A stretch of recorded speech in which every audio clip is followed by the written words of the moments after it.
Hello from me, Curtis Hutchinson, and Philip Nothard to this special Motor Trade Radio podcast, which is part of our regular monthly conversations with Derren Martin, Director of Valuations at CAP HPI, for his take on April's pricing trends. So great to have you back on, Derren. The April editorial is available online from tomorrow, so this really is a sneak preview. Can you bring us up to date with the headline 3-year 60,000 figure for April, and also your view on the year so far?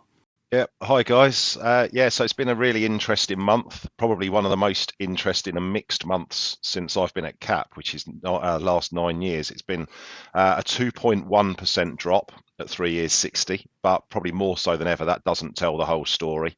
It's a similar drop to what happened in March. And I think it's fair to say that at the start of the month, we thought it would probably go maybe between 3 and 4%. Sorry, at the start of April, we thought it would go maybe between 3 and 4%, based off the data that we were seeing at the time. So it is a fairly large movement, but it's not as big as we thought it would be. Based off sort of things stabilising a little bit. Year to date, there's been drops for the last 2 or 3 months after I think we had a stable month in January for February. So we are on a bit of a downward trajectory, which we did predict and forecast would happen. But I think it's happened. Some of the movements that have happened slightly earlier than we expected. And as you say there, I mean, a 2.1%, I mean, like you say, partway through the month, and obviously you were looking at live data on a regular basis, and you probably looked at it one day and you were thinking, yeah, we're kind of on track of what we expected, and then a few days later, probably changed your mind a little bit. So, as you say, 2.1%, I mean, that takes you down 5.9 year to date. But I think, to put this in context, I mean, it's not a catastrophe, is it? I mean, we were down 6.3% for the same period in 2019. So it's not massively down compared to what you might expect out of a bit of a challenging year, but not a crash. No, it's definitely not a crash. It's the reasons for the fall though are different to what we expected it to be. We expected when we were sort of predicting this 2 or 3 months ago, we expected March to be a bigger new car month, for that to generate more part exchanges and fleet returns, and for the market to be affected by supply, really. You can always get Easter as a bit of a watershed when demand drops off and there's more supply from March, especially where Easter fell in April this year. So what we've actually seen, though, is that it's a drop-off in demand because supply was low coming through from March. We've not seen loads of stock coming through, but we've got the war in Ukraine. We've got problems with people with cost of living. You've got fuel costs.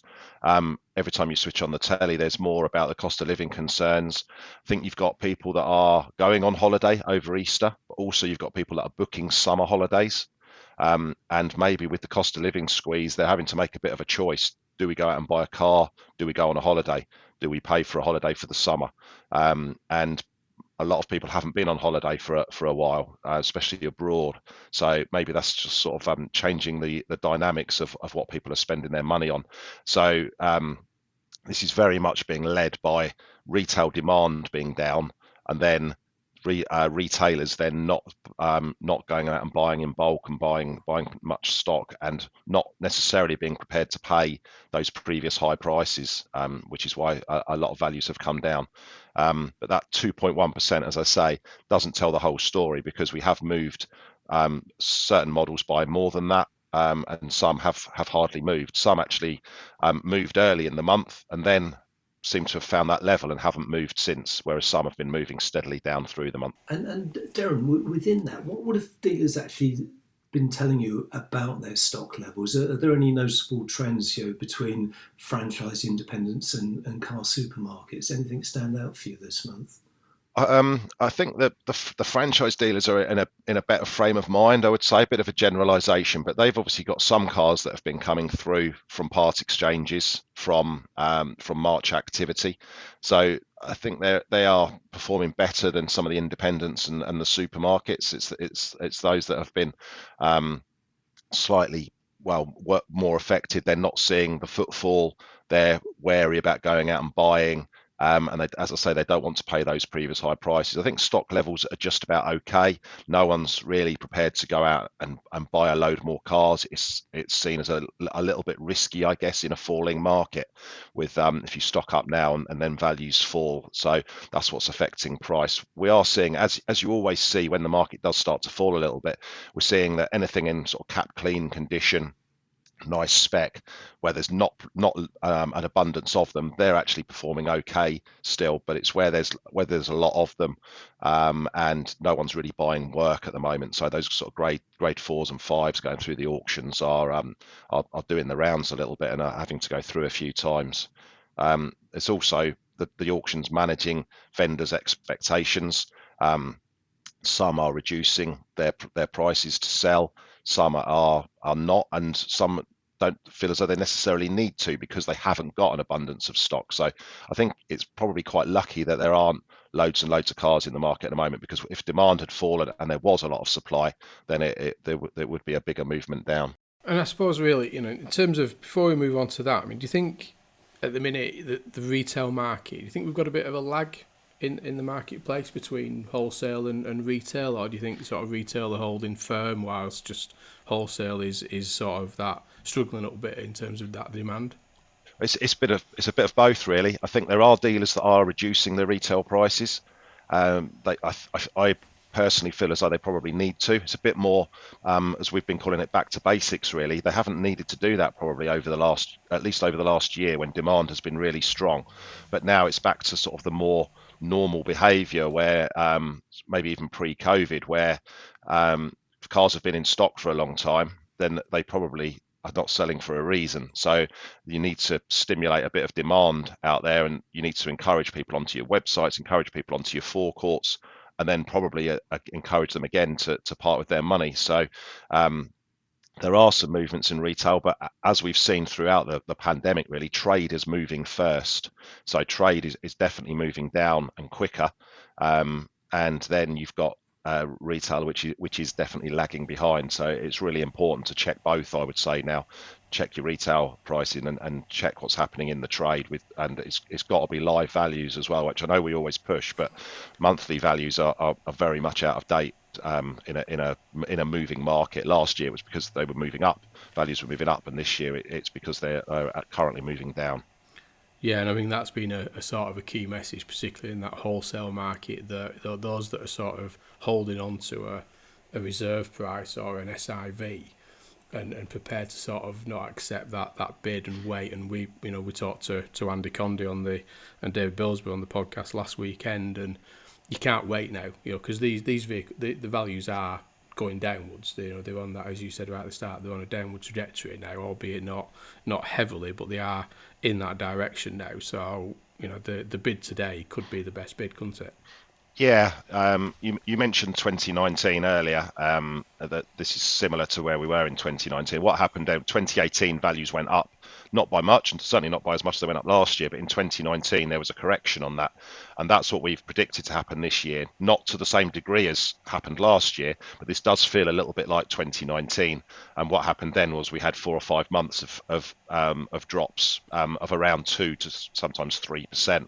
And that is what it feels like. I certainly don't want to lead the market, because there is a school of thought that with new car supply so low, and obviously affected now by Ukraine, by COVID outbreaks in the Far East, and various natural disasters that have happened as well, that have caused parts delays, then the new car supply is not going to come back in a hurry. There's still really long lead times, which means that there's not going to be an abundance of used car stock again. So the market may not dip away, and you could also get the dynamic of people coming back from their Easter holidays and then going out and buying a car. So it's certainly not all doom and gloom, but we do feel as though that we are on a little bit of a downward curve now, and values are potentially going to be dropping for a little while. But that is also fairly normal. We've just not been used to it over the last 2 years. No, and I think you're right. I mean, sorry, Curtis, just jumping in there, but I think you're right. I think we've had a long period of unseasonal norms, haven't we? I mean, the strength in which the used car values accelerated, and the margins that have been very well reported across the sector for those used vehicles are not normal, are they? I mean, we've been in a appreciative marketplace with high margins, which is not used cars, is it? No, it's as I say, it's a bit more back to normality, really. Having to work hard for every sale, having to adjust the prices of cars that need adjusting, having to buy carefully, because it's not demand is affected. It's not through the roof. It's gone the other way at the moment. But as I say, it may well come back. But at the moment, just need to be a little bit careful and as I say, work pretty hard for everything, which probably not been the case for the last year or two. And Derren, looking at overall trends for the month, did anything stand out for you in terms of the age segments, vehicle types, fuel types as well?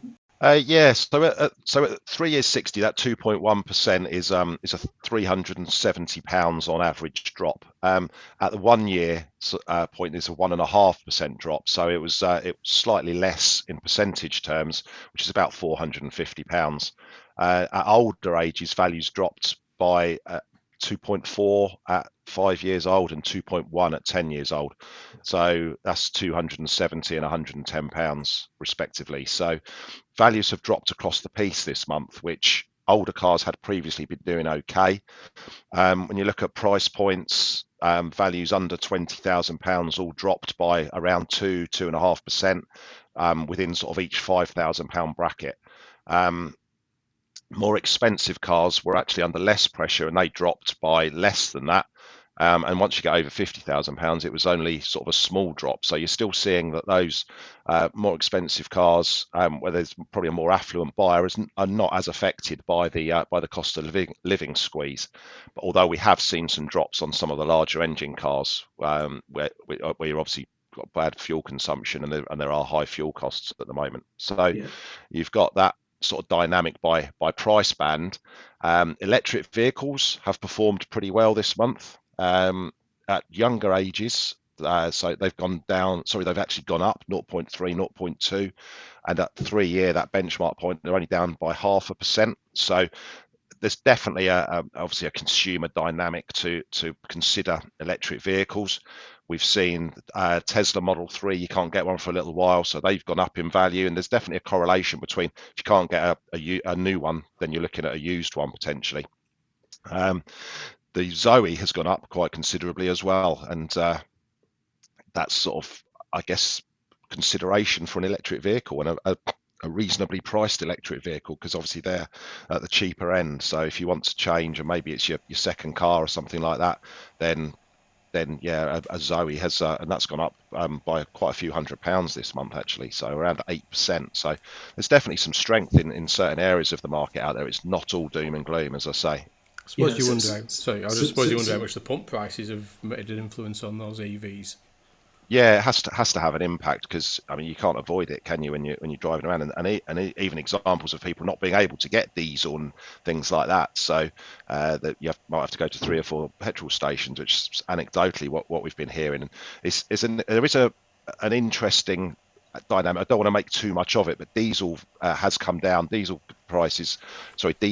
fueled vehicles have come down by more than all of the other fuel types, so by 2.4%, as opposed to petrol at just 2.1%. So is that the start of a trend? Are people moving a little bit against diesel? I don't know, but it'll be interesting to see how that carries on over the next few months, and whether it is a one-off, because it can happen, or whether it's going to be a continued trend. And Derren, I must ask you about the Motor Trade Radio benchmark car, the Safira. Was it? How did the Safira fare over the course of April? I hope that you've managed to sell all those ones you've got on your driveway. Pretty much, yeah, pretty much. You probably sold them at the right time. It's got a forecourt full of Tesla 3 now. Yeah. We have seen some drops in Zafira over the last couple of months. So they've actually come down by, I would say, over the last couple of months, come down by about 10% over those 2 months, Zafira's. Yeah. So which is about £1,000. But obviously they went up by about £6,000. So they're still way ahead of where they were a year ago. And to be fair, anything that we've dropped is still way ahead of where it was. So you have to put these drops into context for everything, that there was always likely to be a bit of a realignment on pricing. We've still got a lot of cars that are above list at that 1 year point. So there's got to be some sort of pricing movement, because you can't, with the cost of living squeeze as well, the consumer is not necessarily going to go out and pay the previous high prices for cars. The main area that we've seen the weakness is actually SUVs. Not the main area, but the heaviest drops have been in SUVs, and particularly medium and small SUVs. They've come down. So small SUVs have come down 3%, medium SUVs by 2.1%, and that's where there's a fair bit of volume in there. And cars like the C3 Aircross, Ford EcoSport have come down, and Jaguar F-Pace as well has come down at the 3 year point. So fairly sizable drops on some of those vehicles where there's been plenty of supply. The F-Pace is actually quite interesting, because the more recent model has actually increased in value. So maybe those two just got a little bit too close to each other on price.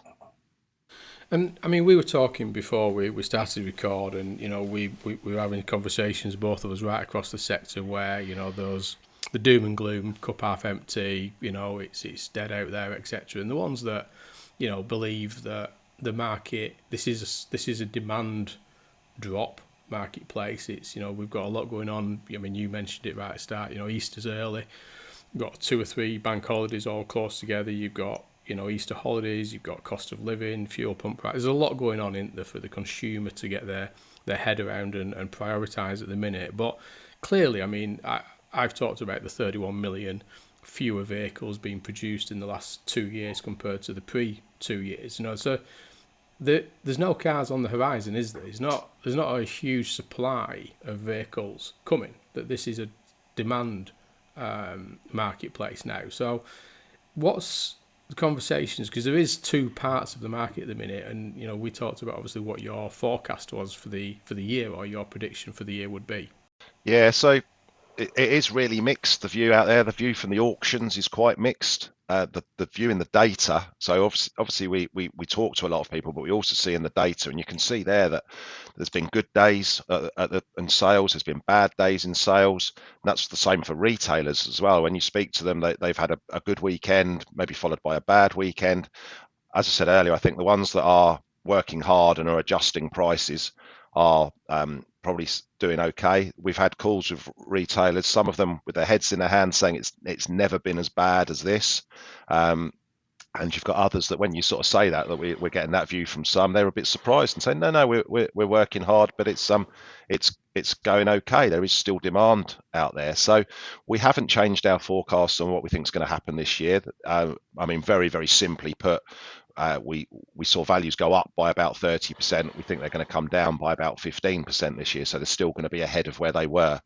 The new car supply conundrum, I guess, is difficult, because things change all the time. We thought it was getting back to more normality, and then you have the war in Ukraine, and you have, as I mentioned, COVID and all sorts of things happening in the Far East. So that has affected semiconductors and supply of other things. And you have got some brands that are more affected than others. And you saw that in the March registrations, with the wiring harness issue from Ukraine affecting some of the German brands more than some of the other brands. So it's still really mixed, but there is still a lot of availability issues with new car, and there's a lot of cars missing from the market, as you've said.